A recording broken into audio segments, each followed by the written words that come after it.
The second thing which comes to my mind, there are very few women in services, especially in police. Like I was the only women officer in my entire batch.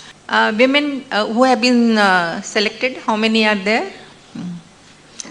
But I think the number is now very impressive, and the first and second in the list also happen to be women. So there are many more women. So that kind of that isolation or the awkward feeling we had, I'm sure you won't be feeling in the academy and also later on in the service. So that's really improved for the better.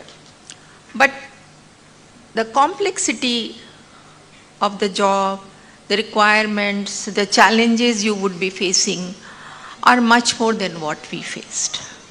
Things were much better or maybe much simpler. The times were more innocent when we did our job. Now when you are entering the service, you will be encountered, so there are so many challenges, so many I would not like to go into the detail. As you wade into the waters, you would learn yourself.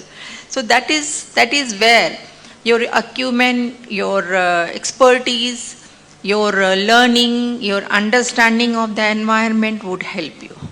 That clarity of thought, that quick decision making, that is very important. It's not, you may be dealing with a file, but the file involves an important matter. So the decision making is very, very important in services, because it's not a job, it's not an assignment, it is a career. It is something where you give your heart and soul to the work, the assignment you have been entrusted with.